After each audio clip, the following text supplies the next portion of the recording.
আসসালামু আলাইকুম এভরিওয়ান। আমি মোহাম্মদ নুর আলম, ওমান থেকে। আমার ফেসবুক পেজের নাম মোহাম্মদ নুর আলম। তো আপনাদেরকে আজকে দেখাবো আমাদের গরিবের গরিবখানা। দেখেন, এইগুলো হচ্ছে পিছনে সব ওমানিদের ভাঙা ঘর। এখানে আমরা বাঙালিরা থাকি। আর বিশেষ করে আপনাদেরকে এখানে আজকে একটা জিনিস দেখাবো, মাজরা। যেটা আপনারা দেশে থেকে শুনতেছেন, মাজরা। মাজরা কি জিনিস তবে আপনারা জানেন না। মাজরা কয়েক প্রকারে হয়। তো আপনাদেরকে আজকে মাজরা দেখাবো, মাজরাতে নিয়ে যাচ্ছি। তো ততক্ষণ পর্যন্ত আপনারা আমার সাথেই থাকেন। তো ফাইনালি আমরা চলে এসেছি মাজরাতে। আপনারা দেখতে পাচ্ছেন আমার পিছনে যে এইগুলো মাজরা। মাজরা এগুলোকে বলা হয়। দেখতেছেন এখানে অনেক ক্যাটাগরিতে মাজরা আছে। কলা বাগান, নারকেল বাগান, সবজি বাগান, সবজি ক্ষেত, সব রকমের মাজরা আছে। আপনারা দেখতেই পাচ্ছেন অনেক বিশাল বিশাল মাজরা দেখতে পাচ্ছেন আপনারা সবাই। তো আমি এখন মাজরাতে চলে এসেছি। আমি মাজরার ভিতরে দেখতে পাচ্ছেন আপনারা মাজরা। এটা কলা বাগান, তার পিছনে আছে নারকেল বাগান।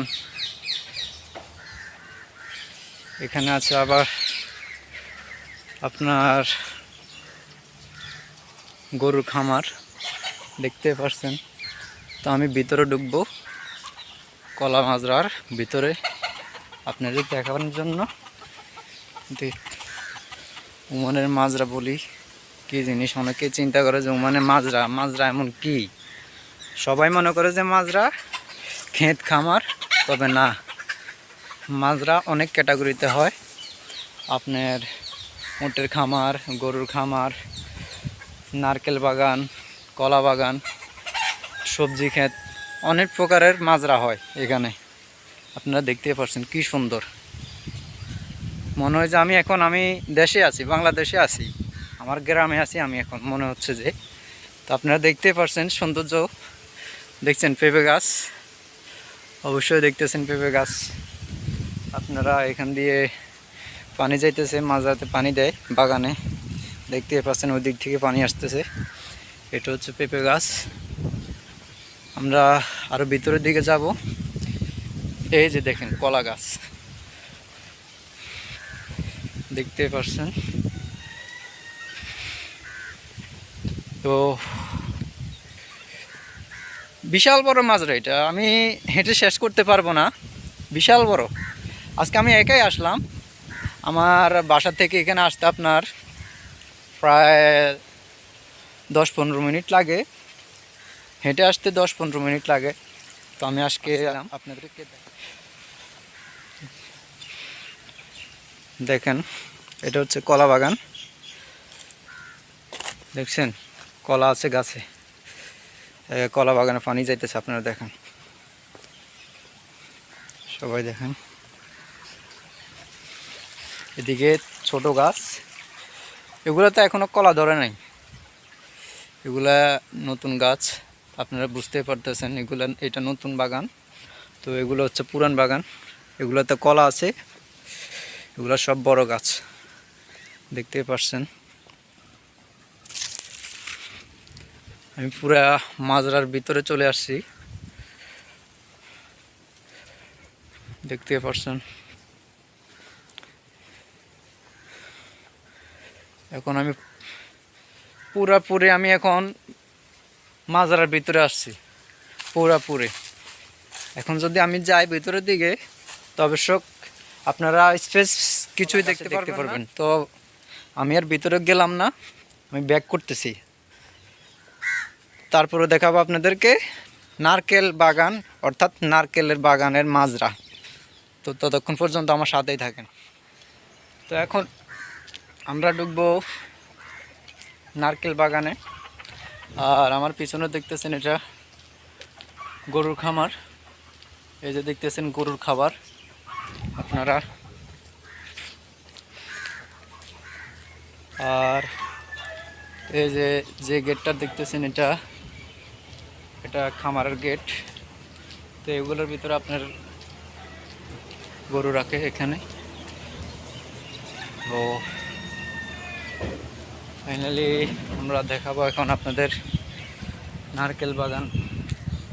এগুলোতে থাকে না, এগুলোতে লোক থাকে না, এগুলো পুরান হয়ে গেছে, অনেক পুরান হয়ে গেছে, তো এগুলোতে এখন লোক থাকে না। ওটার পাশে আপনাদের নতুন রুম করছে, ওখানে থাকে মানুষ, লোকজন। তো চলে আসছি আমরা নারকেল বাগান। আপনারা আমার পিছে দেখতেছেন, এই যে নারকেল বাগান, বিশাল বড় বড় গাছ। আমাদের দেশে যে গাছগুলো ওগুলোর থেকেও অনেক বড়, 2 গুণ বড় দেশের গাছ। স্বাভাবিকভাবে আমার পিছে একটা গাছ দেখতেছেন, ছোট গাছ, দেখেন এরকম হয়ে থাকে আমাদের দেশের গাছগুলো। তো আমাদের দেশের গাছগুলোর থেকেও বড়, এগুলো অনেক বড়। আপনারা দেখতে পাচ্ছেন সুপারি গাছ, আমাদের দেশের সুপারি গাছ, এই দেশের নারকেল গাছ আপনারা দেখতেই পাচ্ছেন, আমার পিছনেও দেখতে পাচ্ছেন অনেকগুলো গাছ আছে। তো আমি ওইদিকেও যাবো, আপনাদেরকে দেখাবো। তো তার আগে আমি একটু এদিকে ঢুকবো। এদিকে আবার আপনাদের আছে নারকেল গাছ, পেঁপে গাছ, কলা গাছ একসাথে এখানে আছে। মিক্সার বাগান এগুলো। এদিকে আবার মিক্সার বাগান দেখতেছেন, দেখেন মিক্সার বাগান দেখতেছেন, আমার পিছনেও আছে অনেকগুলা মিক্সার বাগান। তো আমি এখন সামনের দিকে যাব, আপনারা আমার পাশেই থাকেন। আর আমার কথায় অনেক ভুল হইতে পারে, আপনারা এগুলো আমাকে ক্ষমা দৃষ্টিকে দেখবেন। আর আমার নতুন পেজ, সবাই আমাকে সাপোর্ট করবেন, আমার পাশে থাকবেন। আর আমার ভিডিওগুলো ভালো লাগলে কমেন্ট করবেন, লাইক করবেন, শেয়ার করবেন। যেহেতু আমি নতুন মানুষ, আমার তো এক্সপিরিয়েন্স নাই যে আমি পুরনো টিকটকারদের মতো কথা বলবো, বা পুরনো ফেসবুক ফ্রেন্ডের ভাইরাল যে ফেসবুক ভাইয়েরা আছে তাদের মতো কথা বলতে পারবো, তেমনটা না। আমি নতুন, আমার ফেসবুক পেজটাও নতুন। আমি ওমানে আসছি 5 মাস চলতেছে, আমার কোনো কাজ নেই, তাই আমি রুমে বসে 5 মাসে আমি রুমে বসা, এভাবে আমার দিন যাইতেছে। ওরা আমি চিন্তা করলাম যে আমার তো এভাবে দিন যাইলে আমার কোনো লাভ হবে না, আমি কিছু একটা করি নিজের থেকে, কিছু একটা করি নিজের থেকে। তো আমার মাথায় আসছে আমি একটা পেজ খুলবো। তো আমি পেজটা খুলছি ফাইনালি, আজকে আমার প্রথম ভিডিও। তো অবশ্যই আমার ভিডিওগুলো আপনারা দেখবেন। আর আমার কথায় কোনো ভুল হলে আমি আবারও বলছি, আমাকে ক্ষমা দৃষ্টিকে দেখবেন, আর আমার পাশে থাকবেন, আমাকে সাপোর্ট করবেন। দেখেন বিশাল বড় বড় মাছরা, দেখেন আপনারা সবাই দেখেন, আমার পিছনেও আছে। আরও ভিতরের দিকে আমি যাব, আপনাদেরকে দেখাবো। যেহেতু ভিডিওগুলো অনেক লং হয়ে যাচ্ছে, আমি শর্ট করে ভিডিও করতেছি, পরবর্তীতে যেন আপনারা দেখতে পারেন, স্কিপ না করে দেখবেন ভিডিওগুলো, ঠিক আছে? তো ততক্ষণ পর্যন্ত সাথেই থাকেন। সো গাইস, আমি আর ভিতরে যেতে পারলাম না, আমার পথে বাধা পড়ছে। মাঝরা যে ফোরম্যান উনি চলে আসছে, তাই আর আমি ভিতরে যেতে পারলাম না। তো আমি বাইরে হয়ে চলে আসছি। আপনাদেরকে এখন দেখাবো যে আমি যে রোড দিয়ে আসছি, এই রোড অর্থাৎ মেন রোড। এই যে আমার পিছনে দেখতেছেন মেন রোড, তার পাশে দেখতেছেন এটা একটা হোটেল, আবাসিক হোটেল ওমানিদের। আমার পিছনে যে রোডটা, ওই দিকেও মাজরা আছে। আমি আজকে আর ওইদিকে গেলাম না, অন্য আরেকদিন আপনাদের দেখাবো। এই দেখেন হোটেলের মেন গেট, হোটেলের সামনে দেখেন ফুল বাগান, আপনারা দেখতে আছেন, আপনারা সবাই দেখতে আছেন। তো গাইস, আজকে এ পর্যন্তই। তো যাওয়ার আগে আমি একটাই বলতেছি যে আমার যেহেতু পেজটা নতুন, আপনারা আমার পাশে থাকবেন, সাথে থাকবেন। আমার পেজটা লাইক করবেন, কমেন্ট করবেন, শেয়ার করবেন। আর আপনাদের কেউ কিছু জানার ইচ্ছা থাকতে, তাহলে আপনারা আমার কমেন্ট বক্সে জানাবেন, আমি নিশ্চয়ই চেষ্টা করব আপনাদের উত্তর দেওয়ার জন্য। থাকতেই পারে, যেহেতু নতুন আমি, তো আপনারা ওগুলা কিছু মনে করবেন না, আমার সাথে পাশে থাকবেন। ওকে বাই, টাটা, আসসালামু আলাইকুম।